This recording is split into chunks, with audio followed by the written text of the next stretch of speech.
With David. Thanks so much for coming to do this. Thanks for having me. You're a busy man. Well, it's good to be here. You are writing books and also the finance editor at the New York Times. Times? You know what? I was the finance editor until about a week ago. Okay. And then I got a new job at the Times, which is I'm the business investigations editor at the Times now. That sounds more important. Well, no, they're both important. It's better suited to my skill set. They basically were like, maybe you'd be more comfortable in this role. All right. And so, I am. So you've done a whole bunch of stuff. You've worked at the Wall Street Journal, New York Times, and I kind of want to go through just the work you've done before getting to the New York Times and the recent book that you wrote, Dark Towers, and then we can get into what is an epic story. But just kind of what did you do pre-getting to the Times? So I'd been at the Wall Street Journal for about a decade in New York and then London, then back in New York. And that was kind of my crash course. I'd actually worked at Dow Jones Newswires before that. But kind of the formative years of my career were at the Journal, writing about banking, finance, all sorts of shenanigans all over the world. Why the interest in finance and banking? Like, if you're a reporter, there's a whole bunch of shit you can write about, but like, why is that so interesting to you? You know, it's funny. It wasn't really. I got into it. I had started covering politics out of college because I was fascinated by politics, and that's kind of the most glamorous thing to do in journalism. And it turned out for someone straight out of college like myself, it's very hard to find decent jobs, and especially ones that pay. So I was in a job that was like paying $15,000 a year. My paychecks would bounce. I had no health insurance, and I needed a new job. And it turned out there were a lot of jobs we had in business journalism. And so that's why I gravitated toward. And I was not interested in it at first. I kind of got interested in it. And one of the reasons is that there's just kind of a symmetry and kind of, it's almost like math. Like you can kind of like, there are puzzles to actually untangle that have real answers, which I found really satisfying. You can see reactions to your stories in the stock market. It's something that's tangible and real. And I really like that. Yeah. And so what is like the process for when you're looking at all these different stories you could go write about? Like, how do you choose which ones end up being, I'm going to go spend a lot of time and really resources in pursuing this versus, that's interesting, but that's not a story for the New York Times or Wall Street Journal or wherever you're working? It just really depends. I mean, there are kind of multiple ways to look at it. One is just if something is big and in the news and has news value, you're going to cover it. And if you're on a beat, and I was at the Journal, for example, I was from 2007 to 2010, I was the beat reporter covering Citigroup. And that was a moment during the financial crisis where there was a tremendous amount of news. And so you would go, basically anything to dealing with Citigroup's kind of rapid unraveling was something I would write about. As in quieter times, you want to go over the stories that not only you think will have impact and resonate with readers, but also things that, in my case, I was passionate about and cared about and found really interesting. And there's nothing worse than working on a story you don't care about. And in part because it's boring, and that's so if you, the writer and reporter, are not interested in a story, that shows very clearly to readers. No one's going to read it. Yeah. So you've broken a ton of stories over the last couple of years when it comes to the finance world. But before we get into that, I want to have you break a story here on Wikipedia, which is if somebody goes to your Wikipedia page, they see all kinds of cool facts about you, but some of them may not be as true because people might be confused. Yeah, it's Wikipedia. I mean, anyone who's watching this who knows me knows they've heard this all a million times, but it's like the bane of my existence. There's someone a long time ago. Actually, let me just at the outset state what I told you earlier, which is that I have never edited, created, deleted, ever touched anything on Wikipedia, including my own page. But someone created a Wikipedia page for me a long time ago, and since then it's built into this very big and kind of unnecessarily and unwarranted, very detailed thing about my life, including just some stuff that's not true. Like I think it calls me an accomplished French horn player. So, so it literally says that you're, I think, experienced French horn player. I think it's not experienced because I am. Okay. You could argue that is true because from like grades, I don't know, like 2 to 6 maybe, I played the French horn, and I think I was like pretty good as. Grades, it does say accomplished, you're right. Yeah, it was grades 2 to 6. I was like pretty good as French hornists go. But I stopped, and by no reasonable, and I haven't played in, 30 years or something, and I certainly was not accomplished by. Did you win awards or anything in sixth grade? No, I didn't win an award. I got picked for an orchestra, outside of my. Pretty good at the French horn for a sixth grader. But now it dominates your Wikipedia page. It's really strange. And the weird thing is, it's not true that I'm an accomplished French hornist, but it is true how I got into the French horn because of Peter and the Wolf. I can't even believe I'm talking about this. But so someone who knows me has been I think they're probably just playing a prank on me. Screwing with you. Yeah, probably. All right, and it's working. Other pieces of Wikipedia are true about you. And one of them is when you were in your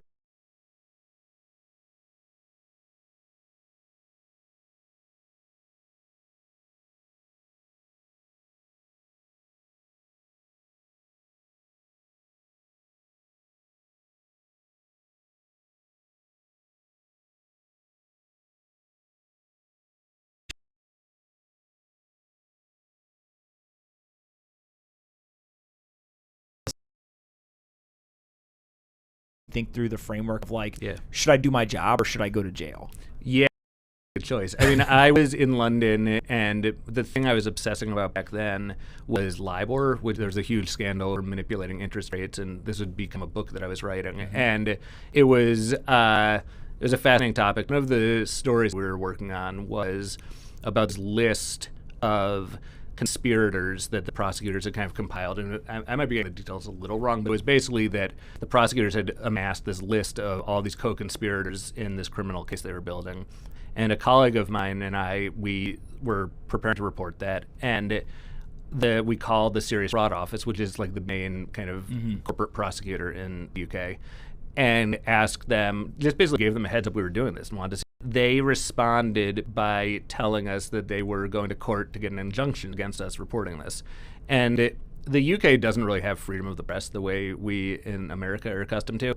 And so government agencies and individuals, too, use injunctions as a way to muzzle the press. And so they warned us they were going to court to get an injunction, and then they called us a little bit later and said, okay, as of 4 p.m., there's an injunction against you. And it was 2 p.m., I guess.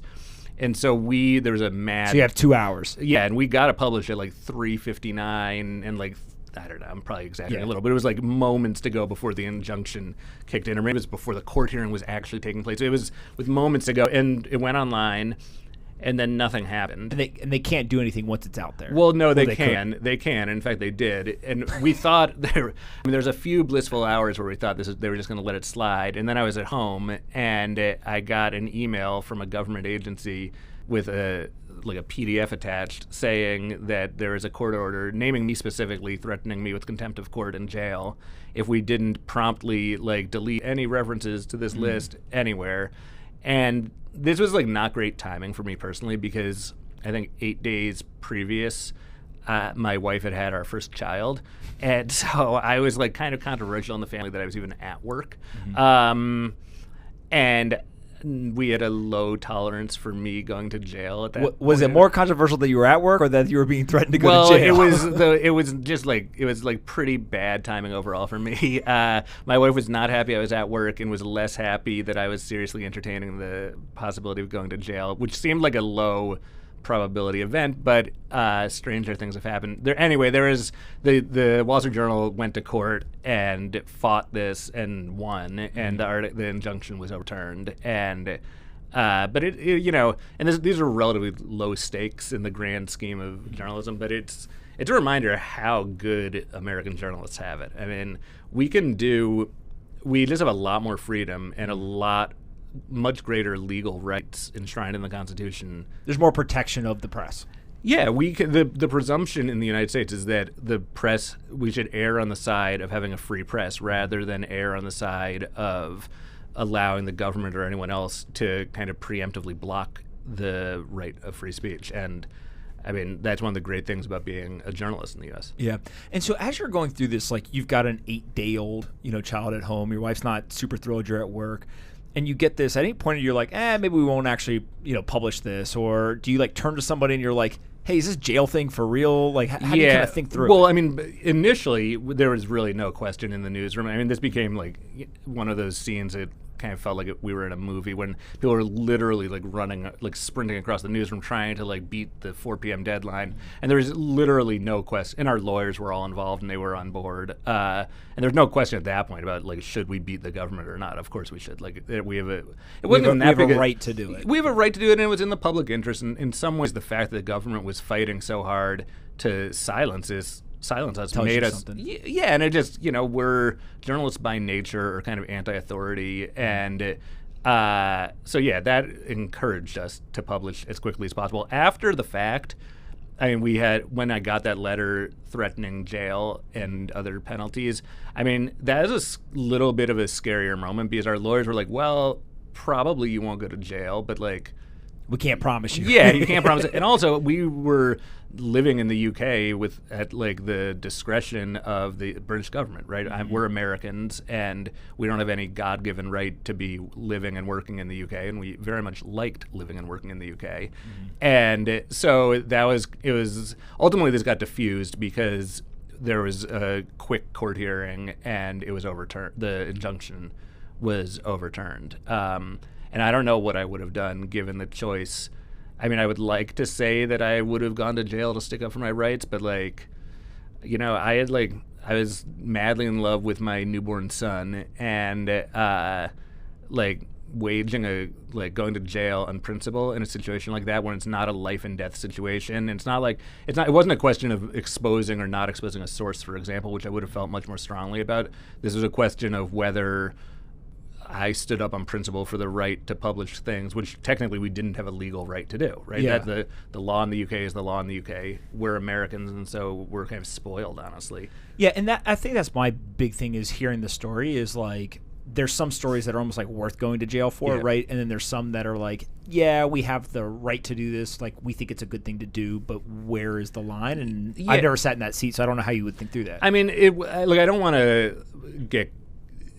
to make it sound like I was some like martyr here. This was not a life and death issue. This is not even an issue. It wasn't a particularly important story.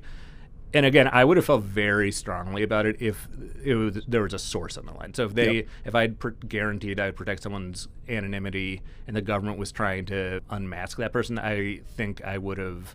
I think I would still go to jail to protect that person's. If I made a promise, or the New York Times made a promise, I would like to think that I would like go to basically the end of the world to protect that, because that's something that is an issue of my personal integrity, and it's an issue fundamentally of journalists being able to do their jobs properly, and I think that's a very important precedent. This was not that, and luckily I didn't get put in a position where I actually even had to make the choice ultimately. And so, thanks to Wikipedia, this is still like a live issue. Six years later? Yeah. Well, I was telling you the name of the movie is Nothing But the Truth. I haven't heard of that. Which is a movie. I believe it's rooted in reality. But there's a reporter, Rachel Armstrong, who writes a story that reveals the identity of a covert CIA operative. I actually think this is the Valerie Plame, right, situation. And so if you haven't seen that movie, I highly suggest people go see it. It's pretty good. But in that, she does have a source that she wants to protect and needs to protect, and ultimately is thrown in jail, right? And so to your point of like, that's a little bit different situation than you were in, but it's not without kind of the jail scenario playing out in some of these but I would argue like it's similar, but it's actually pretty different. I mean, that was a situation where the government was trying to get a journalist to divulge a source to whom she had promised anonymity. And that feels like that is like the most like concrete kind of ethical or ethos-driven part of journalism is protecting the source. Like you hear this over and over and over again in situations on the extreme side, but they really go to lengths to protect those sources. Well, we need to, right? I mean, it sounds kind of like a little bit self-indulgent and kind of precious, but it's really important. I mean, there's like, and we'll talk about this in a bit, I think, and for the book I just did on Deutsche Bank, the only way I can write a book like that or write the stories like that I did for the Times are based on people taking personal risks to talk to me. And those people, for one reason or another, end up believing that it's in their self-interest to talk to me, but they're doing it based on this assumption that they can trust me and they trust the New York Times, that I'm not going to screw them. And it's like that's a vow. When I make that promise to someone, I don't do it lightly. And and again, I'm not holding myself up here. This is just Yep. kind of journalism 101, especially at a place like the Times or the Wall Street Journal or the Washington Post, and or really anywhere, like any major news organization. And I think I would bet a vast majority of people, of my colleagues at those and other news organizations, would think about this basically the same way. So this is not, and also, like, again, thankfully, we live in a country where our rights are pretty well established and generally pretty well taken care of. And I know and I think all of my colleagues are, like, grateful on a daily basis that that's the case, and we hope and will fight to make it remain so. Yeah, so part of that is also like the media has this role in society, and another situation that you were involved in, I think, was people trying to protect that role, right, and remain unbiased or the best that humans can do. And so when you wrote your first book, you were invited to go on the Rachel Maddow show. I'm sure you went on a bunch of other shows, etc. But at the time, it sounds like there was folks at the New York Times who had made a decision that certain shows were too political leaning or too biased, and so kind of tell us a little bit about how that played out. That wasn't my first book, actually. That was just stemming from some stories that I've been writing in the Times about Deutsche Bank and Trump. And you're writing big stories when Rachel Maddow wants you to come on just to talk about the stories you're writing. Because Maddow has, like, probably unparalleled reach in one kind of half of the political spectrum, and it's like Fox News on one side, her on the other side. Yeah, right? although I would argue that Maddow, again, putting aside her ideology and her personal beliefs, like, Maddow's a really serious journalist, and she does her homework and she calls it like she sees it. But like, I have a lot of respect for her as a journalist. Anyway, I was told I and many others at the Times had been on Maddow pretty regularly. She treated the New York Times reporters and at other news organizations very well, but she's liberal, and she does not hide that. And so there was the Times bends over backwards to try to maintain neutrality on political issues. And there was a decision made by people at the top of the organization that regularly appearing on opinionated shows like Maddow or Lawrence O'Donnell and some others as well was kind of risked that. And I somehow I think it was I was like, had agreed without checking with anyone, because that's what I do sometimes because I'm stupid. And I had agreed to go on, and then it got back to people at the Times, and they said, no, you can't do that. And that caused like a bit of a stink. And look, I mean, I think that was the wrong decision. And one of the great things about the Times is that we have like an open and honest enough newsroom that I can say I disagree with Dean Baquet or someone else, and they have enough self-confidence that they can take that, and I think they listen. And it's not like I persuaded them to change their minds, but there was other people alongside you who also felt the same way. I think a lot of people, like, it's frustrating because everyone agrees we should be we should like be impartial and report without fear or favor.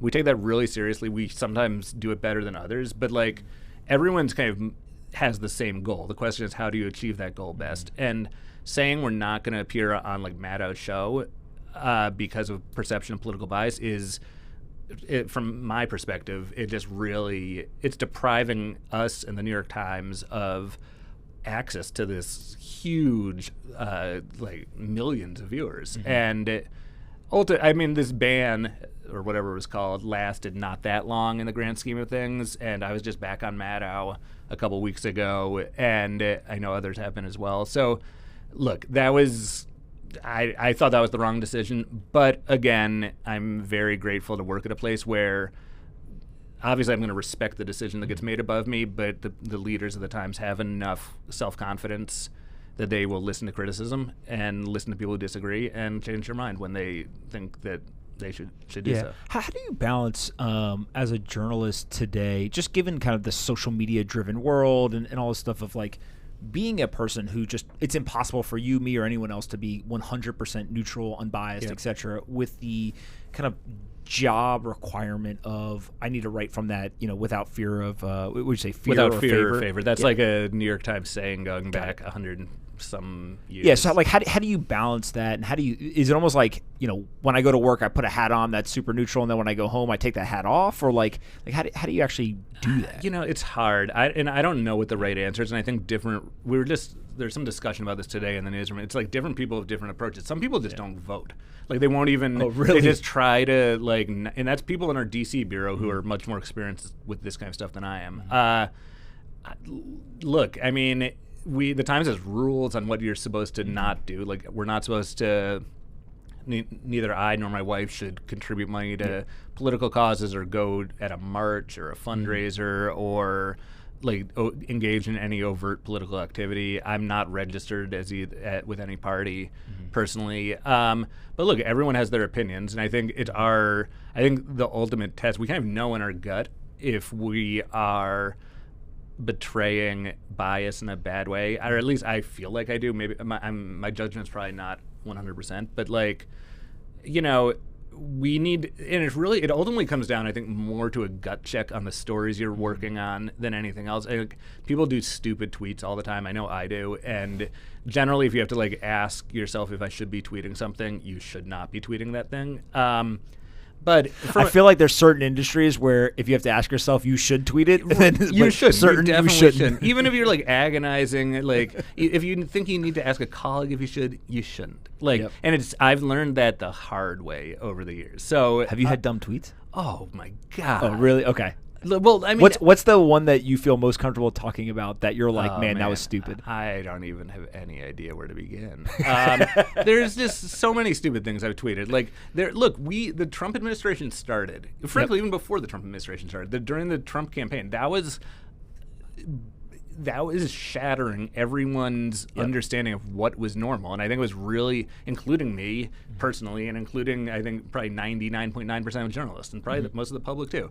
And it was very hard in those early days of the Trump administration to see things that were extremely abnormal, whether it was Trump and Sean Spicer lying about the crowd size or this, can't even really remember. It seems like decades ago. But there was, I'll just speak for myself. I struggled to find the right balance between making a point where I thought a public figure is lying and making a point where I wanted to kind of feel good about standing up on a pedestal myself and just preening for this kind of circular audience, insular audience you're talking to. And it's just I don't know. I think there are battles worth having and battles that just make it seem like you're preaching to the choir, and there's nothing to be gained from preaching to the choir. It's really interesting. A lot of people that have come on and kind of talked about media in general, they usually are not at New York Times, Wall Street Journal, et cetera. They're usually building kind of more the new age media models. And one of the things that has been hotly debated in other episodes is kind of this balance for a journalist today of you want to write stories that people read, right? You want to be accurate. You want to tell certain stories, but also the mediums at which you do that, the ways you do that evolve over time, right? So literally you used to write on a typewriter, now you get to write on a computer. There's technology advancements, but also the distribution models change. And so Twitter, for example, is a great way to distribute those stories. And I've had people who come on and say the downfall of mainstream media is every journalist wants to be a blogger now, right? And kind of the degradation of some of those things. But at the same time, there's people who will come on and literally say the reason why the media still exists in the form factor it does is because all of those journalists have taken some of the best things that bloggers innovated on and incorporated them, but kept that framework of, not having prejudice, et cetera. You sit inside one of those newsrooms. How do you guys think about it? I mean, I think it's not a monolithic thought. There's different people, and I think this cleaves primarily along age lines. Okay. I think that would make sense. Yeah, I think the older you are, the more likely, just as a general rule, the more likely you are to hew to journalistic, kind of the more rigid journalistic standards of objectivity, meaning we don't take sides and we don't call it right and wrong, or very reluctant to call a lie a lie. Honestly, one of the new places where that's really popping up is with race. And I think there has been historically in white male dominated newsrooms of great reluctance to call racism.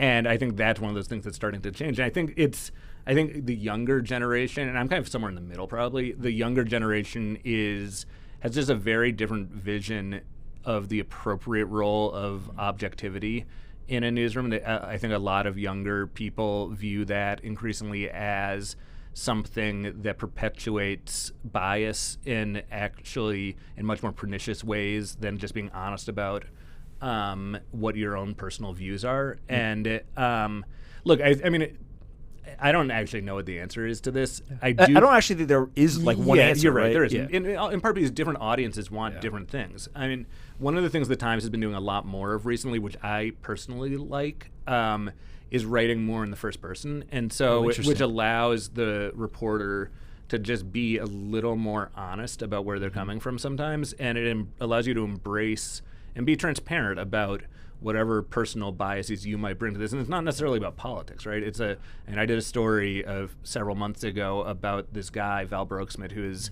kind of one of the big whistleblowers in my book. And I wrote that in the first person, and Val has been like a very difficult source to me over the years, and he's an on-the-record source, so I was free to write about it.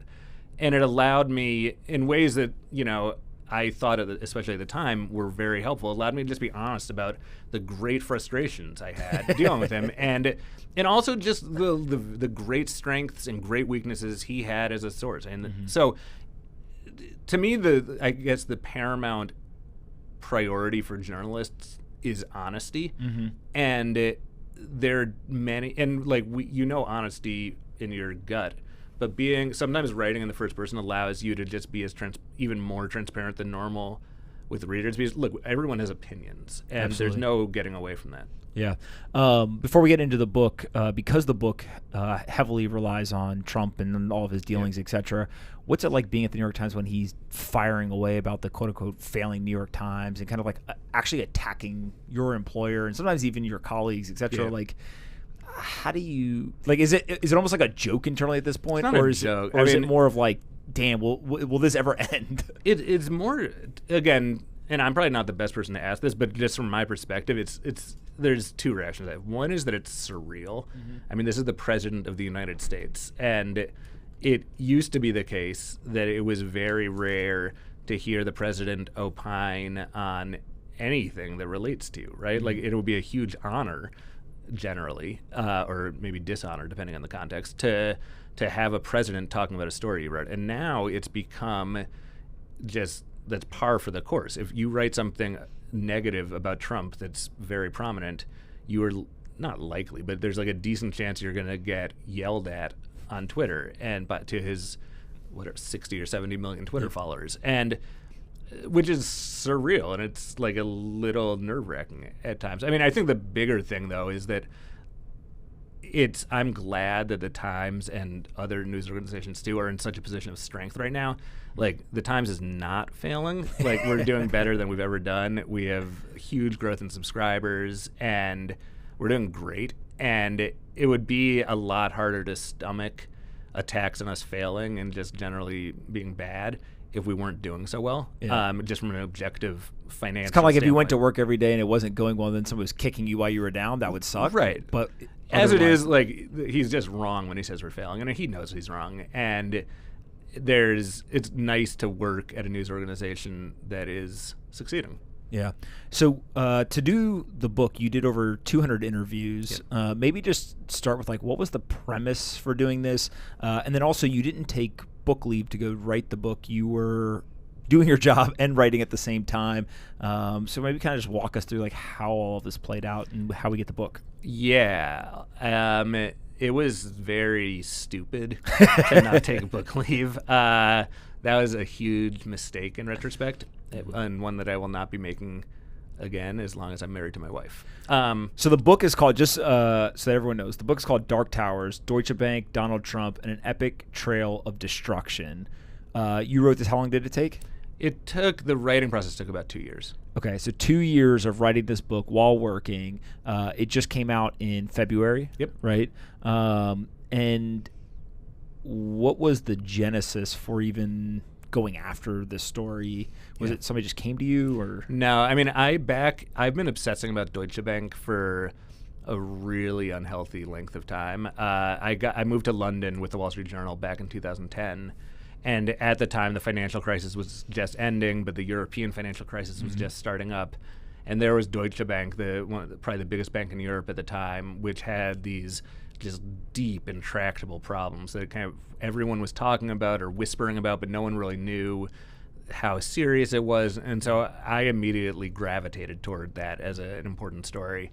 But it never really got a whole lot of traction, but my colleagues and I spent a lot of time kind of digging into Deutsche Bank, and it was this just great black box that everyone was kind of scared of, but no one really fully understood. And in January of 2014, one of the bank's senior executives, a guy named Bill Brooksmith, who was an American and had been at the bank on and off for like almost 20 years. He was kind of known as the conscience of the bank. He was like a good guy, a risk manager with a real solid ethical compass. He committed suicide in London, and my colleagues and I kind of started digging into the circumstances of that. It seemed we'd heard a lot of rumors about why he had done that, and I ended up talking to Val Brooksmith, his son, and went on this kind of journey, or kind of had a ringside seat as Val went on this journey to understand why his father committed suicide. And in that process, Val got all of his father's email files, and there was thousands and thousands of documents, emails, spreadsheets, meeting minutes related to Deutsche Bank. And we started writing about that at the Journal at the time, although we didn't say where we were getting the stuff. And how did he get the emails? He just requested it and they gave it to us. He was a no, son? So his dad had been using his Yahoo and Gmail accounts for enormous amount of work emails, which is obviously not normal. Probably not allowed, but they can't really stop him. Yeah, I think it was a little more complicated because he was on this outside oversight board of the bank, and he had actually retired 6 months earlier. And for one reason or another, he had just reams of emails. And his son just logged in or something. Yeah, his son got his email, his login information, and started exploring. And Val is a complicated character, and who was not an expert in finance, and I kind of helped him understand some of the stuff in there, and certainly helped him figure out what words he should be searching for in the search field. So, and again, that was a very interesting journey, but it never really got to the point of being a huge story, in part because the stuff Val found was interesting, and we wrote about it, but it wasn't earth-shattering. And then in November of 2016, Trump got elected president, and all of a sudden, the Deutsche Bank story went from being one about a European bank that's in a lot of trouble and isn't well run, and it became a story of how this random European bank had essentially helped elect the 45th president of the United States. And at that point, the story went from being something that was a business story to one that was an international, very hot international story. And so I kind of started at that point thinking about all of the stuff I'd been gathering as what was kind of the most ambitious way to do it. And even at that point, it took another year or two before I really kind of figured out that this is something I want to spend a couple years doing as a book. Got it. And so as you're going through it, the Deutsche Bank history, I didn't know until I knew that you were going to come and start looking at it. It's fascinating. I mean, this is a really small bank at one point that decides they're going to go on this global march for domination, right? Yep. And some of the things that I didn't know, the thing that probably stands out the most is they helped finance the Nazis during World War II, including financing the building of Auschwitz. Yeah. Right? Yeah. And like, is that they know that this is bad and they're still doing it? Or is it more of like, at the time, nobody knows that Nazis are bad, and like, you know what I mean? Like how do Some they? people definitely knew Nazis were bad. Well, what I'm saying, but how do they explain it away to themselves or rationalize it? I guess. Well, I mean, the history here is that Deutsche Bank was founded in 1870, so this is its 150th birthday this year. Oh wow! Happy birthday, Deutsche Bank! And they were founded as a bank that was supposed to be helping big German companies kind of spread their wings internationally. And this is the dawn of the industrial era. So like companies like Siemens, for example, relied on Deutsche Bank for global financing. And it was really the bank pre-World War II was really synonymous with the German kind of corporate sector. And so the Nazis come to power in the 30s, and they, like other big German companies, very quickly became kind of the corporate wing of the Nazi Party. And In Deutsche Bank's case, that meant everything from financing the construction of concentration camps like Auschwitz to financing the factory that manufactured poison gas for Auschwitz to taking over Jewish-run businesses all over Europe and getting the Jews out and bringing it was a process called Aryanization. I mean, they even took the gold that Nazis extracted from Jews' teeth and sold it internationally. So the bank, look, the thing I would say in fairness to the bank is that they didn't really, like, it was a choice between colluding with the Nazis and being driven out of business. The thing I will say not in defense of Deutsche Bank is that they were a party to genocide. And that's not a good thing. Deep thoughts. So there's a movie on Netflix called The Resistance Banker that I watched. Actually, Keith Rabois, I think, was the one who told me to watch it.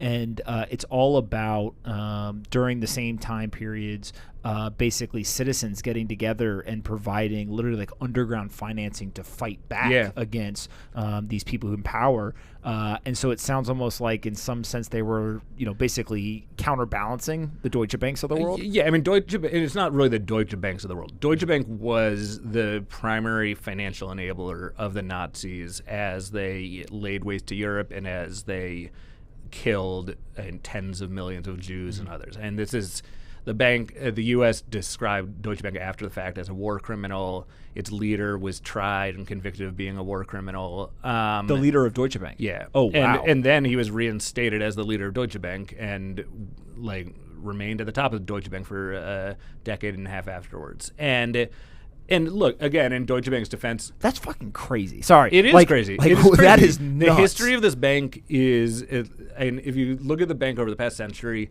the bank is a criminal enterprise. It participated in the single worst criminal event of the 20th century, which was the Holocaust. And it didn't just participate. The Holocaust would have happened without Deutsche Bank, but Deutsche Bank allowed the Nazis to be much more efficient and ruthless in what they were doing. And there's no way around that. Deutsche Bank would defend itself saying, that everyone was doing this. Deutsche Bank, first of all, has apologized, so they get credit for that, I guess. And look, after the war, the bank became one of the leading forces for European reconstruction and redevelopment, which is a good thing. But I mean, there's just no getting around that original sin.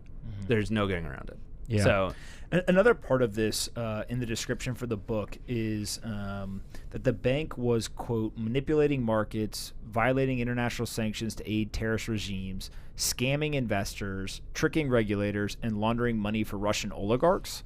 And those are all different situations. Right? And that's not it. Yeah, that's an incomplete list. Yeah. And so, like, as you're writing this book, it really is kind of a history of Deutsche Bank as much as it is some of the political stuff, etc. Like, what are you thinking as you're uncovering kind of each one of these things? And is it at some point you're just like, what else could they have done? Yeah, it's a pretty long list of things. Yeah, and that's a partial list. I was thinking that I've covered finance for 15 or 16 years, and this is the worst bank I've ever seen. Really? Yeah, I mean, without any doubt, honestly. And I've covered some bad banks. And how much of this is, I'll call it pre my birth, right? So I was born in 1988. So, like, people who are listening to this who are my age or older, or younger, saying, that stuff happened way before I was around, like, that's the way everything happened, before I was born, versus, like, this stuff happened, like, 5 years ago, 10 years ago. Yeah, this is stuff, most of this, and not all of it, but most of it is, definitely very much in your adult life. Okay. So there's bad shit that happened before, still bad shit happening now. Yeah, I mean, look, it's all on, there's like a spectrum of badness, right? I mean, the worst thing Deutsche Bank has ever done was finance the Holocaust. Nothing that they've done since then, or anyone has done since then, really compares to that and its kind of evilness, I don't think. That was before I was born. Yeah, me too. Me too. Although you are a lot younger than me. It's all right, I look old, so it's fine. You got your hair, though. Be grateful for that. Listen, probably not for long, so I'll enjoy it while I can. They're aiding of terrorist regimes, violating sanctions, laundering money, manipulating markets, bribing public officials, evading taxes, tricking customers and regulators. That's all stuff that's happened in the past decade. Okay. And it's stuff that continue. Look, the banking industry has been a very badly behaved industry in the past 10 or 20 years, and there's no getting around that. And I think there's a tendency, at least for me, or there had been a tendency, to just think, well, banks behave badly. That's kind of like... It's almost like the cost of admission to being a bank is you Yeah, have to do exactly. bank shit. And this Deutsche Bank took it to an extraordinary level that I'd not previously seen. And there is every major international bank has been involved in scandals over the past 10 or 20 years. Mm-hmm. Deutsche Bank was at or near the center of just about every one. And that's pretty extraordinary. I mean, there's something very rotten with the bank's culture for a very long period of time that led to that. And one of the things I've tried to do in the book is not just have this be a litany of like evil shit the bank has done, but I've tried to construct a narrative around it that actually with human beings being the ones making decisions as opposed to a faceless institution. So that's kind of one of the things that I care most about that people get out of this book, which is that yes, banks do bad things. Like many companies do bad things, but this is not like a blameless just fact of life. This is a result of decisions, very clear decisions that humans made at the very top of the bank over and over again that had, especially with hindsight, very anticipatable consequences, which was that the employees were going to go to these great lengths to make as much money as possible, as quickly as possible, consequences be damned. And if that meant violating the law or being immoral or unethical, so be it. Yeah. One of my questions was going to be one, like how high the awareness or poor decision making goes. It sounds like all the way right up to the top, especially in kind of the Nazi situation. Yep. Literally, war criminal. Be reinstated. but the Nazi situation. Let's put that aside because that. I mean, again, that was awful. Yep. But even the last 10 years. Yeah, I think in some ways comparing everything to the Nazis makes the other stuff seem trivial by comparison because it's trivial by comparison. Yeah. But the stuff in the past 10 years or 20 years it's not like the CEO of the bank was saying, please commit like crimes, But the CEO of the bank was saying, we need to maximize short-term profits every quarter. I don't care about next quarter or next year. I care about this quarter right now. The CEO at the time, Joe Ackerman, said in 2002, 2003, he said he wanted profits to basically go up 500% in a period of 2 to 3 years. And that's... Me too. Exactly. And you know what? They did it. And they did? They did it. And the reason that they did it is because and then he wanted it to go up even more. And they did that too. And the way they did that was by just stepping on the gas and just maximizing short-term profits over and over again and just kicking tough decisions down the road, not investing in things like technology which sounds kind of technical and like not like that important, but Deutsche Bank to this day has hundreds of different computer systems that don't talk to each other. And so if you were to ask a simple question at Deutsche Bank, like, what is your exposure to Russia right now? There's no answer. They can't. Do you think that's a banking industry wide? You think it's a Deutsche Bank issue. Like a lot of banks have technological problems for sure. Deutsche Bank has, just as a matter of policy, did not invest in any sort of upgrades to their computer systems, no sort of integration of computer systems. And they've now got, it's a multi-billion-dollar project now that they've basically got to start from scratch. And they didn't invest in compliance. And so you've got a huge compliance and anti-money laundering staff down in Jacksonville, Florida for the bank that is, I was just down there last spring and summer talking to people there, and to a person I spoke to, like they feel like they're being set up to fail because the interests of the bank that they're getting from their bosses and their bosses' bosses are that we need to churn through transactions. We don't want people saying no. And again, the consequences of this are, in the short term, it's profitable because doing as much business as possible tends to be profitable in the short term. In the medium to long term, it's disastrous because you end up laundering money for people and helping people evade taxes or commit bribery, and then you get in trouble for it. And we say, oh, look, it's a bad cluster of employees here, or a rogue person here. When in fact, it is the work of an institution and very top executives at the bank setting priorities and creating a culture that is deliberately designed to foster this really reckless mentality. When you said that you were down there, like does the bank invite you in and roll out the red carpet and they're like, hey, nice to see you again? They do not. In fact, for some reason, I didn't think they would.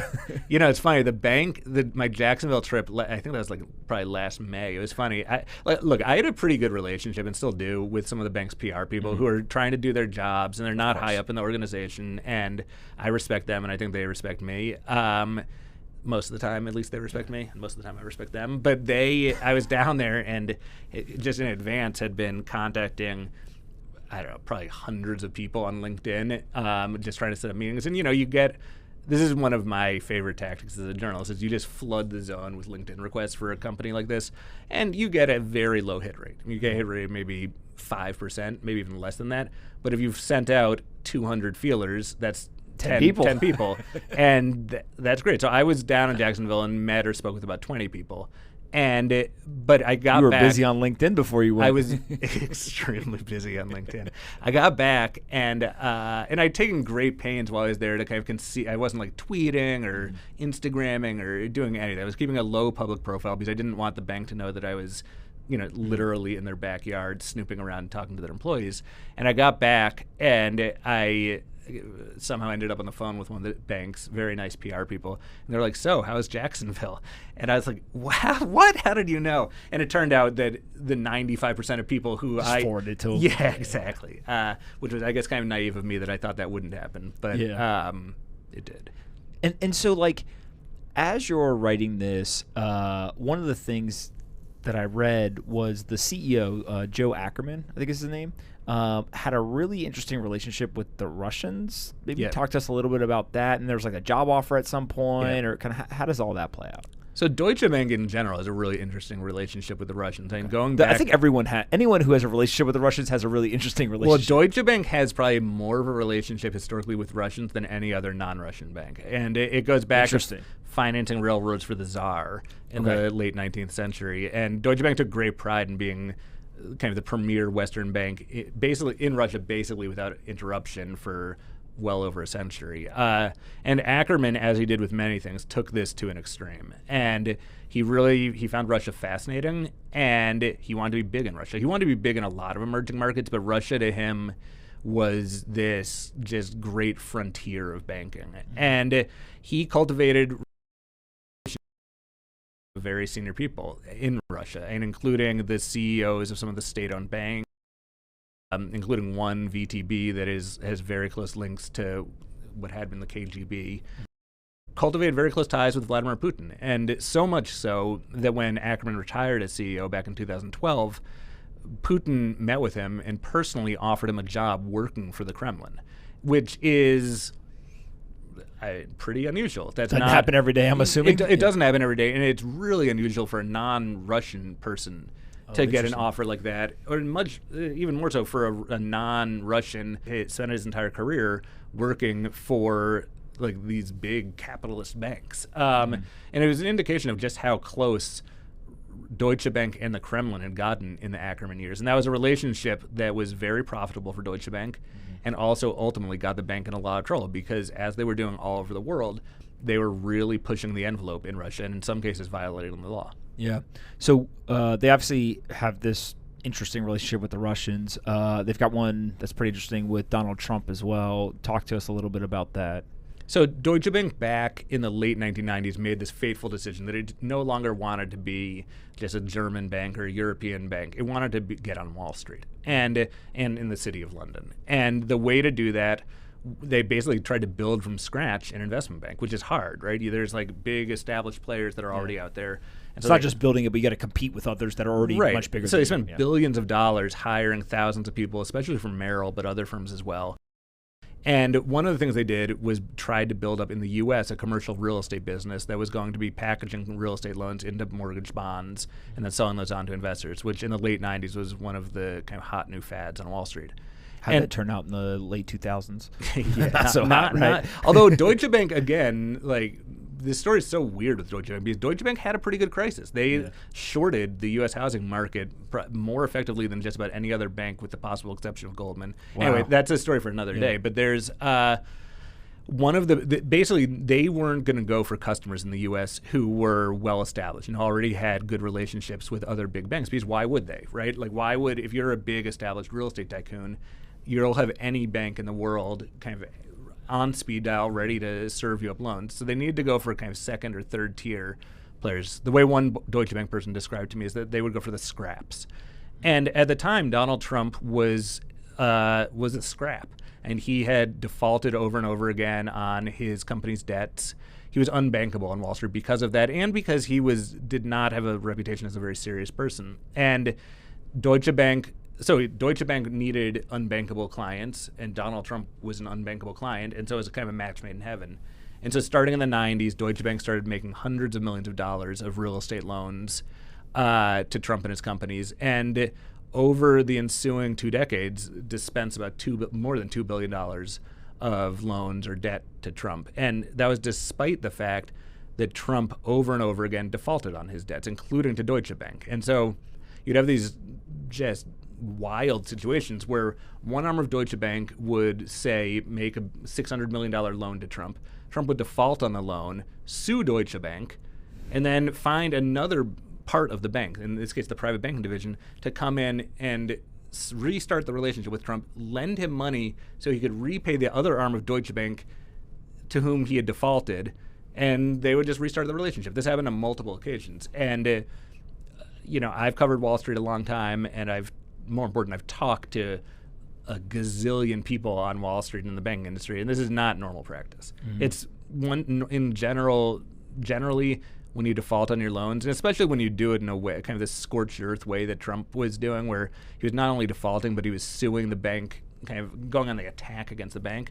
That is a very good way to end your relationship with a bank. And understandably. And lo and behold, in Trump's case, Deutsche Bank was so eager to keep winning business and really so eager to, each individual division was so eager to maximize its short-term profits that they would look the other way. And is this a thing where they were doing it with a bunch of other clients as well, that similar situations, bad credit or unbankable, as you described it? Or was this a specific, 2 or 3 individuals, and that was pretty much it, and then everyone else was, quote-unquote, good, and they'd taken them from other banks? No, they were doing this a lot. And the other classic, there are a lot of kind of, like, examples I'd never really heard of before that aren't that important. The other classic example of this, though, is Jeffrey Epstein. So I wanted to talk about Jeffrey Epstein. Well, here we go. So Epstein was obviously convicted of sex crimes back in 2008 and somehow managed to remain a valuable client of J.P. Morgan, thanks in large part to senior executives at the bank had these personal relationships with him. But by 2012, 2013, even J.P. Morgan had decided that he was too toxic, and he had even though he hadn't been accused of anything new, he had a very well-known reputation all over the world, and certainly on Wall Street, for, not being a good dude. Yeah, not being a good dude. And it's not just the fact that he appears to have been raping girls and sex trafficking, but it was also that he was widely suspected of engaging in money laundering activity for some of his clients. And while he was never accused of that officially, there were lots of rumors about that, and that's not the type of client that real serious banks want to do business with. And so J.P. Morgan in 2012, 2013 severed ties with him, and that left Epstein in this predicament because he has hundreds of millions of dollars in assets, some of which are in cash, and he has all these shell companies that he's been using to do weird stuff with his money for many years. You need a bank, and these are offshore, so you need a bank, an international bank that's going to be able to help you deal with this. And who does he turn to? Deutsche Bank. And Deutsche Bank is not only initially willing to do business with him, but sticks with him for up until the middle of last year, basically. So right shortly before he was arrested and charged again and then commit suicide, Deutsche Bank was the only bank willing to touch him. And what are they doing with? Are they giving him loans? Or are they just banking him? Or it's both. It was they were lending him money. They were managing. They were doing wealth management services, and I think probably most importantly, but also most opaque. So we don't have the full story on this yet. They were providing all sorts of transaction services and account management services for all these shell companies he had, where he was moving money on behalf of himself and I think other people into basically offshore tax havens and just jurisdictions where there's even less transparency.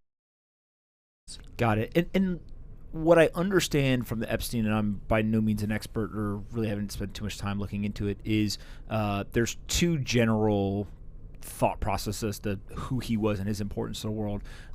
One was, here's a money manager who's got a bunch of really wealthy clients and kind of is more the clean image, right, in terms of there's the criminal activity, but from like a business perspective, was just a money manager who's investing, etc. Then there's this world of like, no, there's this whole like blackmail ring and the money laundering, and then on top of that, all of the underage girls and sexual assault, etc. It sounds like there's evidence or records that would suggest the second example is much more accurate than the first. Well, I think it's not a question of accuracy. It's more a question of probabilities. Okay. And because look, Epstein was was charged but not convicted of a vast array of sex crimes. And I think based on the reporting that the Times and many others, like the Miami Herald, have done, if you were to ask me, like, he pretty sure as shit did a lot of bad stuff. The question is whether, on top of that, he was also providing money laundering services or blackmailing people or things like that. And we don't know is the bottom line. There are a bunch of investigations into what he was doing with his and other people's money. He certainly managed to win the confidence of some very powerful, wealthy people, whether it's Les Wexner, who is the CEO of L Brands, or Leon Black from Apollo, or Jess Staley, who's now the CEO of Barclays and had been at JP Morgan for many years. And there was a group of people who should have known better. And the most generous interpretation is that they didn't know better. Yeah.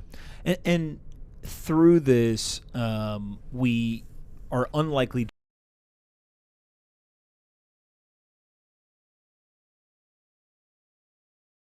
Yeah. I mean, Deutsche Bank has records of what he was doing with his money. Yeah. There's How do you get them? I don't know. If I knew the answer to I mean, I have some ideas. But any you can share? Well, look, I mean, the argument I would make to Deutsche Bank is that they are a bank right now that has a very, very bad reputation. And yet their current management is new, and I think is making an honest effort to repair that image and move recently and long ago. And how do you win back the public's trust after you've so clearly betrayed it over and over again? Well, I would argue that one good way to do that is to take an example of something you've done that allowed something very bad to happen, which is Jeffrey Epstein, and come clean about it. Help the world better understand the role your institution played in allowing this to happen, and at the same time provide a public service of shedding light on something that's very opaque right now. And so, look, I mean, will Deutsche Bank buy that argument? I don't know. If anyone from Deutsche Bank is listening or watching, you should buy that argument. Yeah. Well, I mean, Goldman just did this, right, with the 1MDB type stuff. Like, they definitely didn't walk out and say, like, hey, here's everything we did wrong, but there was a little bit of scapegoating, right? There's certain people who got arrested, charged, all this kind of stuff. I think there was even people barred from the financial industry. I don't know all the details, right? But just there was some punishments to individuals. But the bank itself, to some degree, has said, yes, we did participate in this. I don't think that they were super forthcoming. Yeah, I feel like Goldman in the 1MDB case has done that in a pretty half-assed way, to be honest with you. Like, they've done it in a way where they're... In a very pro-Goldman way. In a pro-Goldman way, right? They're throwing lower-level employees under the bus, and they are denying very staunchly any institutional responsibility in a legal or just moral sense. And look, they're under criminal investigation, and I guess that's what you do. But in Deutsche Bank's case with this, I mean, look, you talk to people inside Deutsche Bank up and down the food chain, and they're just apoplectic about the fact that their institution was providing these services to someone as bad as Jeffrey Epstein up until, and quite recently, less than a year ago. And that is something that they are, I think, mortified about. And they genuinely, I think, a lot of them feel badly about it and would love to be able to wash away that stain. And the argument I would make to them, and I know, I would make to them, I don't know, have any idea if it'll be effective, is that one good way to wash, sunlight is the best disinfectant. Absolutely. You think he killed himself? I know that the coroner has said that he killed himself. I know that there are a lot of people that don't believe it. it's, man. Both of those are true statements. Yeah, and I don't know is the short answer. Yeah. I mean, By the way, I don't know either. No, right? of course. I mean, no one. Like, but to me, it's like if there's a mystery that I think sums up like 2019, 2020, it's this. And also though, it sums up the way the way that many Americans have just lost faith in public institutions to tell the truth. Right. The fact that, and again, I don't know what the truth is here. There's what I guess my argument would be that there's. There could be a conspiracy without him having been murdered. Like somehow he managed, like those, again, I'm not an expert on this either, but the two guards like fell asleep or were not paying attention. They could have simply allowed him to commit suicide, I mean, and that is the conspiracy rather than he got murdered. Yeah, right. And I don't know. I mean, I don't know. I have no idea whether. All I know is what the coroner has said, and that I know that some of his family and many others doubt what the coroner said.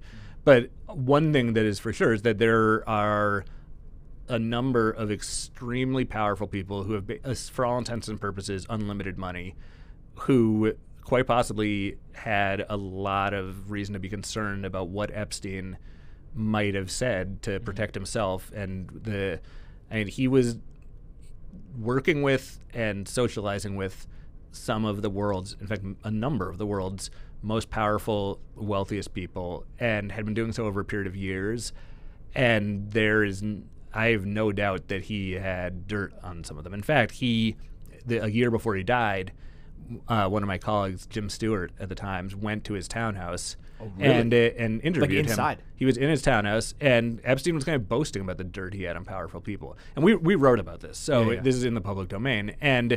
But this is a man who... That's wild. Yeah, it is wild. The Epstein story is crazy, and I mean, I've been working on these stories with some of my colleagues over the past year, and it's wild.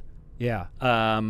You also wrote about the guy who came forward to the attorneys after the fact. Like there was a guy who claimed to be a hacker, I think, right? And he came to two... Patrick Kessler. Yeah, he came to two attorneys and said, hey, I have all the tapes. Yep. Like all these tapes everyone thinks are out there, I have them.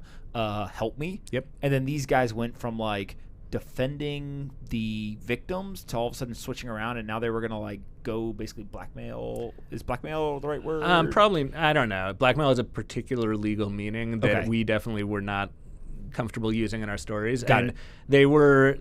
Our reporting showed that the lawyers were expressed eagerness to use any materials that this guy might have to reach financial settlements with very wealthy people like the Les Wexners of the world or Leon Blacks of the world, and get money out of them. And the point of the story, because I actually remember reading this, and it's a bizarre story. And didn't know that you were also the one writing the Dark Towers book, was these lawyers, not these two specifically, but just lawyers in these positions that have high-powered clients, and they can kind of choose sometimes to defend the victim, sometimes to defend the accused, etc.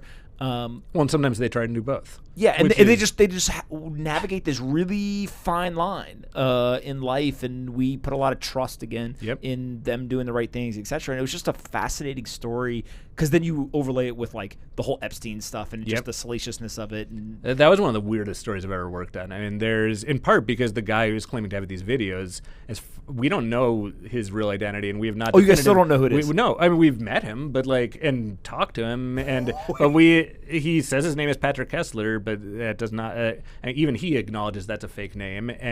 But you've met him in person. I actually haven't, but my colleagues have, and we did a little documentary, and he sat for it, and so we. And no one came forward that saw it and was like, "Oh, that's my brother." No, that's part of the reason we did this is we thought maybe that would get him out of the who is this guy? Because we have no idea. This guy, he could be.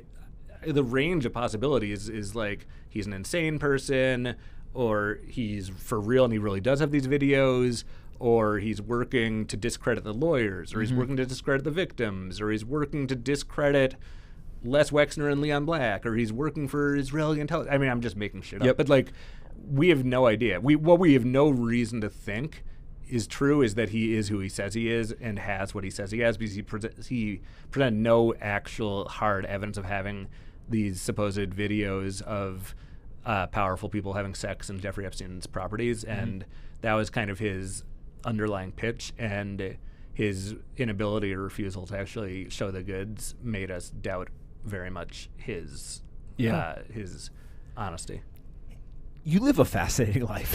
Journalism is awesome, man. But just like you specifically at this intersection of kind of the news and the investigative components in the finance world, just a lot of the players involved, et cetera, are, I think, people by those who amass great fortunes, and how they do it, and is it legal, is it not legal, et cetera. And you spend a lot of time on those stories. So I think it's pretty interesting how you specifically do it. I mean, I am lucky to be able to do something that I love and do it for an institution that has the resources and the appetite to do really great stuff. And I'm blessed by the amazing colleagues I have who I work around. And, I feel grateful every day. Yeah. I want to spend a couple of minutes talking about Bitcoin and crypto because when I saw that you're writing the book, I've got this saying for the last 2 years of long Bitcoin, short the bankers, and really what it was more of like short central banking type monetary policies. But of course, when you say that, the Twitterverse runs with, all bankers are bad, right? And so now I've somehow become like, my DMs are filled. Every time a bank does something bad, I just get flooded with DMs of like, look at what they did. But you also, while you're covering a lot of that and doing the investigative reporting, you also wrote a piece about the Winklevi, right? And Ben Mesrich's book, et cetera. What was your take on there's this new finance world that's getting built around Bitcoin, et cetera, and then the Winklevoss twins and kind of all of that? Yeah, I mean, look, that was a review of Mesrich's book, which I wasn't a huge fan of, honestly. Oh, you didn't like the book? No, I mean, there's... Why not? I didn't think he made a good argument for why the Winklevi in particular were in a position of particular interest, honestly. And I'm not an expert on this beyond having reviewed a book. To be honest, though, the thing that was most jarring and kind of off-putting to me as a journalist reading that book was a disclaimer that was at the very beginning of the book, which is that it was, again, I'm not going to get this quite right, but it was something to the effect of some scenes and dialogue in this book are imagined. And to me, as someone who labors every day to... And again, I watch my colleagues doing this, and I have so much respect for my colleagues doing this. The painstaking way we try to verify every word in a story and every quote in a story and every little fact, and the lengths we go to just we agonize over sentences to make sure things are right. It is so frustrating to then see someone in a kind of small print disclaimer at the beginning of a purportedly nonfiction book by a serious best-selling journalist to just kind of blithely state, I just made up a bunch of the shit. That really, and Mesrich's got his following, and there's nothing, I've never met the guy, I'm sure he's great. Yeah. And he came on a podcast.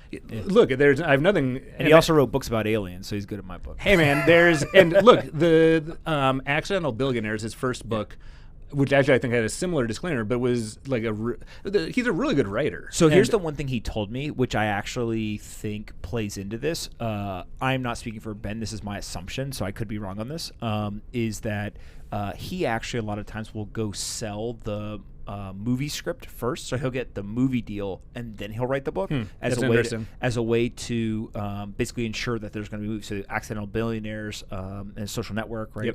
And in this case, same thing, right? So the movie script, there was a movie deal done, and then the book was written.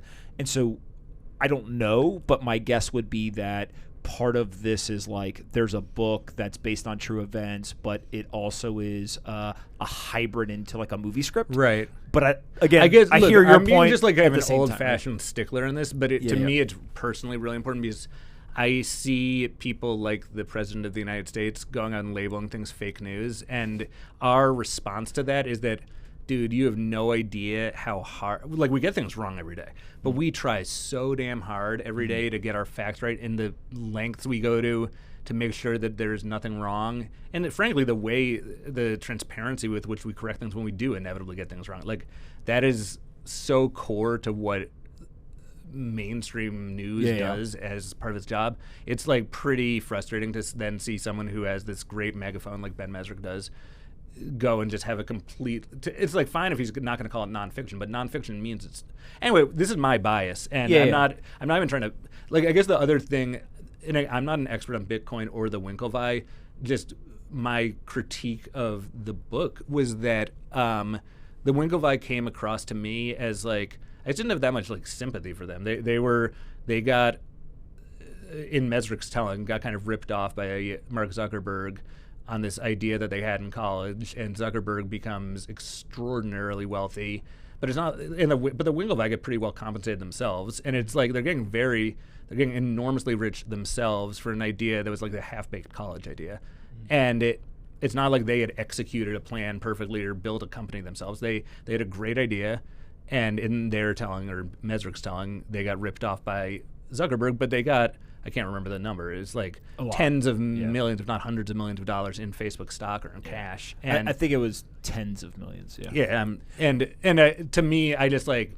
So here's my my one pitch to you. But can I just say though that that's nothing against me. Like that's nothing against digital currencies or Bitcoin or anything like that or crypto. Here's the one thing I'll say about Cameron and Tyler that I think is underrated still. So even after Ben kind of did a 180 on them, right? Because he even says like, "Hey, look, I had one perspective of them. Now I've changed my mind." In some weird world, in the future, if Bitcoin becomes what I think a lot of Bitcoiners believe it will become, they probably go down as the best investors of our lifetime. And the reason being, they made a investment so early in Bitcoin when it was, very, very unpopular. No one really knew about it. They put millions of dollars into this thing, and then the amount of Bitcoin that they own could be eventually. I mean, they could be the first trillionaires. Right now, there's a lot of what ifs that have to occur to get to there, et cetera. But to me, there's a lot of people who I think take that perspective. Oh, if I had $50 million, I would put $10 million. No, 100%. And I'm like, if you had $50 million, you would spend it all, right? You wouldn't be investing in shit. No, and look, my critique of this is not a knock on them at all. It's that look, who knows? Either Bitcoin or digital currencies in general are going to become, they're going to take over the world, or they're kind of not. I feel like you think it's pretty binary? Yeah, I do. I say that from a non-expert standpoint. I don't think standpoint. that you're necessarily wrong in that thought process, at least in the sense of the promise of it is very binary. So it's like, hey, look, either this becomes huge or like it's not important. Not important doesn't mean zero. It just means that it's kind of like every other asset. And exactly. And look, blockchain is clearly a technology that is going to be ubiquitous to the extent that it isn't already. But that's different, obviously, than saying the currencies will be. And look, if their bet is right, that's obviously going to make them. They'll be hailed as visionaries, rightly so. And so when you're doing a lot of the investigations, et cetera, into a lot of the banks and financial organizations, et cetera, does any of this come up? Like, do any of the employees or anybody talk about any of this stuff? Or is it really there's like a Bitcoin crypto world and like it's a very much eco chamber versus the Wall Street world? I mean, you get executives on Wall Street paying lip service to it occasionally, but there's a great fascination with blockchain, obviously, but they're the blockchain not Bitcoin crowd, which they get made fun of by the Bitcoin crowd as that's like a 2015 narrative. But also that's kind of just the way, like I would imagine, super low risk. Well, it's low risk and it's helpful, right? It's a great that is great social value, and it may turn out that Bitcoin and other digital currencies have great value as well. I don't think it's that surprising that the mainstream finance world is not embracing it, because it's kind of an existential critique of the mainstream finance world, right? And I think you get it better than you're letting on. Well, no, I mean and I respect that also. I don't have any problem. Like I don't understand it well enough. Yeah. No, but you nailed it, right? It's this idea that there's an existing system, and there was this creation that really is the antithesis to the existing system, right? It says, hey, the existing system has flaws. We're going to correct those flaws. He, she, they, whoever created it, right? And you get this weird world in the future of either the existing system wins and this new thing goes away, the new thing wins and the existing system goes away, or there's coexistence. So basically you got three outcomes, and I actually think, if you ask somebody like an Andrew Ross Sorkin or something, right, he would say that it's one of the most polarizing things he's ever seen, where you bring a bunch of, let's say 10 financial executives into a room that are all intelligent, all respect each other, and you ask them, what do you think about Bitcoin? And you leave, come back in 20 minutes, 5 are on one side, 5 are on the other side, and they literally think the other side is stupid for what they believe. Some black eyes and fat lips going around. It's just super, super polarizing, which I think drives more of the fascination, right? It's because you have all these really smart people who so vehemently disagree on this one thing, and it's like, well, what ends up happening? And based on my very limited experience in this world, I think a lot of the Bitcoin enthusiasts kind of revel in their outsiderism, right? And I think, again, long Bitcoin, short the bankers. Yeah, and I think there would be some of the fun maybe would be taken out of it if all of a sudden everyone was just like, okay, Bitcoin wins. It's like, the point of it is to kind of give the finger to the banking world, and if banks. And there's some, look, Fidelity and others now are starting to, I think, realize, hey, look, like maybe this is important. Square's a great example, right, where it's like 50% of their revenue now comes from Bitcoin. I didn't know that. I'll call it Bitcoin-related products. Yeah. If I remember correctly, it's like 50% of top-line revenue comes from the Bitcoin-related product, but they only did about $8 million in profits. So on a percentage basis, profit-wise, they're still like less than 2 or 1% of profits come from it. But from revenue basis, it's huge. Right? Look, the way these things again, not speaking about Bitcoin or currencies at all, not even speaking about banks, but just in general, in my experience as a journalist, the way most of these kind of like hyper-polarized, like seemingly binary issues actually work out in the end is that they're not binary. It turns out that there's a lot of shades of gray, and outcomes kind of merge as time passes. And again, I don't know enough about Bitcoin to say whether that's the case here, but there's, it's certainly not the kind of thing that is certainly like at the New York Times and the bankers I talked to, I don't think most of them view it as a fraud. They just they view it as like a kind of speculative device that is popular on the fringes, kind of, and that may the young people play with it. Right? The young people and kind of the far right or the far left. I think it's kind of the perception, which again I'm sure is not really accurate, and it definitely has like a libertarian bent to it, right? Kind of the self-sovereignty and all this kind of stuff for sure. I think, look, being dismissive of something that is as popular and increasingly common as Bitcoin is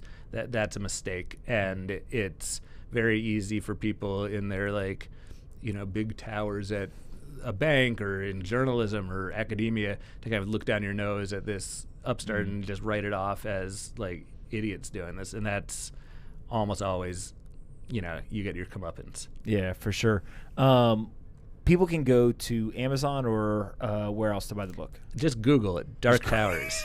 Dark Towers, Deutsche Bank, Donald Trump, An Epic Trail of Destruction, and you'll find it, and you should buy it. What do you want people to take away from the book?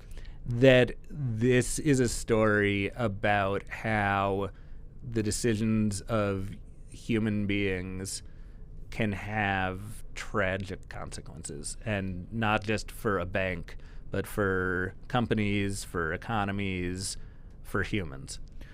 So you can see this now. Joe over there has learned how to put the graphics over the really screen. Nice. And all of a sudden now I see graphics just flying into the screen, book covers, everything. That must be very distracting. No, I just know that he. I said that on the last episode. He's going to be dangerous now that he has this ability. I'm waiting for him to start putting memes and everything else out there. Don't give him any ideas. All right. To finish up, I've got 2 questions for you, and then you get to ask me 1 question to end. What's your favorite book that you've ever read? Wow. Can't be one of your own. It definitely would not be one of my own. My favorite book, fiction or nonfiction? You choose. Wow. I think my favorite fiction book is 100 Years of Solitude. Okay, what's that about? It's a kind of sounds cool. It's by Gabriel Garcia Marquez. It's magical realism, and it's about this village that is. It's kind of an isolated village, and weird shit happens. It's a fiction book. It's fiction. Okay. It's 100 Years of Solitude. 100 Years of Solitude. Okay. It has the best opening line, in my opinion, of any book ever written, and I'm not going to be able to recite it, but it's a wonderful book. I don't know, nonfiction wise, they're, I can tell you the best couple of nonfiction books I've read recently are Midnight in Chernobyl. It's fantastic. Say Nothing by Patrick Radden Keefe is fantastic. Those are probably the two best books I read last year. Awesome. I also asked everyone about aliens. What do you think? You think they're real? You believe? Yeah. Yeah? I mean, why? Why? Because I believe as well. Because the universe is huge, and of course there's, like, I don't know what form the aliens take or whether we'll ever see them, but, like, how could there not be? Yeah. There's a guy who I had on the podcast, and he basically said there's two questions every human asks. What happens when we die, right? Like, is there an afterlife or not? And two, are we here alone? And ever since he asked me that question, or he said to me that framework, I'm like, those are the two questions that everyone's going to ask. So are you going to ask me what happens when we die? I've never asked, but what do you think? I have no idea. I have no idea. You know what's actually scarier to me is not what happens when we die, but actually is there life here? And it's more of this thing of, I've asked 230 plus people this now, so I've thought quite a bit about it. But, like, we actually don't want the aliens to come here. We probably want to go find them. Because in at least human history, when somebody invades or discovers something, it usually doesn't turn out so good for the people who were there first. That's true. On the other hand, we've never encountered anyone from outside of Earth, and so maybe it would work differently.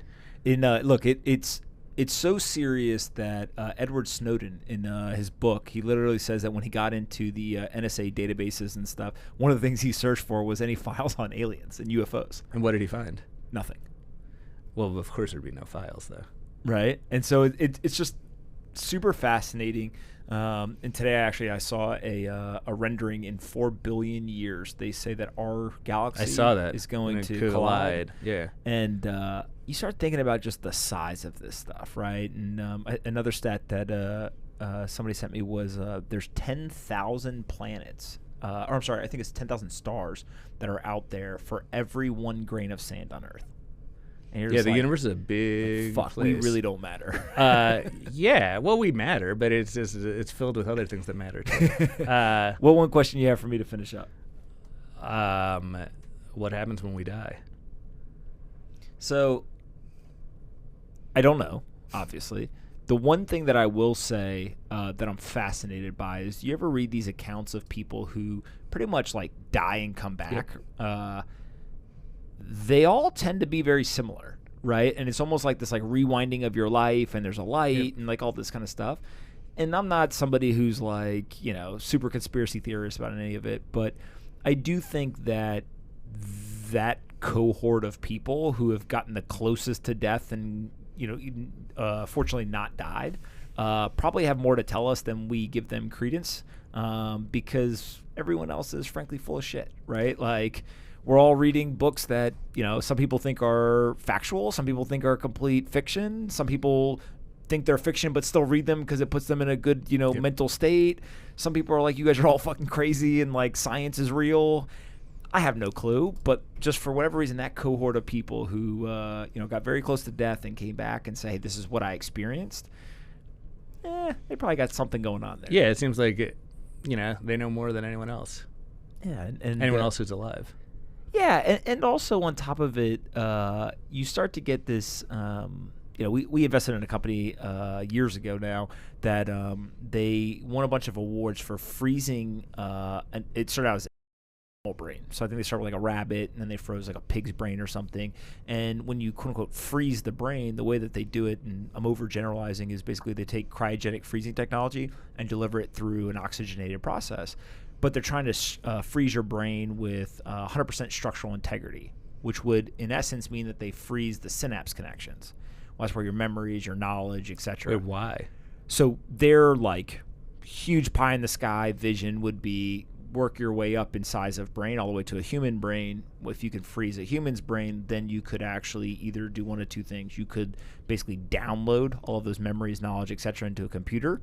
So, the kind of ideal state being, imagine if Einstein's brain was around, we could tell him our problems and use his brain power to help us solve whatever. Or two, you could do it for like research, right? Research is probably the more realistic one. But when you start getting into that world, as I was researching all this, then you find out like people are actually cryogenically getting frozen. Rich people. Yep. Because they think in 30 years we're gonna have a technology that thaw can them live out, forever. yeah. It's like, And you say you think aliens maybe are terrifying. That is terrifying to me. that terrifies you? The notion of people freezing brains and like being able to download. So yeah, that scares. That's like the scariest thing I've heard today. So look, it's a thing though that I'm actually of the belief like longevity, all the stuff will happen. You and I probably won't be around for it, but just the arc of human kind of advancement puts us in a place where, I don't know, if you were born 100 years ago, what was the average expected life? Maybe 40, 45? I think 50? probably more than that. I guess it depends where you live. Where you were, right. Yeah. But it's not like we went from 10 to now we're at 75 or whatever it is. It was, we've probably gained in 100 years, I don't know, 10 to 20 years probably. And so if you think of it that way, it's like in 300 years, could people be living to 120? Maybe. I don't know. But seems more realistic than you or I discovering aliens tomorrow. So, unfortunately. All right, guys, go get Dark Towers, Deutsche Bank, Donald Trump, and an epic trail of destruction. And you can follow David at David Enrich on Twitter. Enrich. Yep. Oh man, see, it's okay. Look, the CH. Okay. All right, here's what I'm going to say. I get this every day. So, but because some people, when they pronounce their own name and it ends in CH, they say K. Yeah, no, I get it. And you say Enrich. Yep. Is that the right way to say it? I think so. All right, go follow him on Twitter. Go buy the book, and we'll have to do this again after you break a couple more stories. Thank you.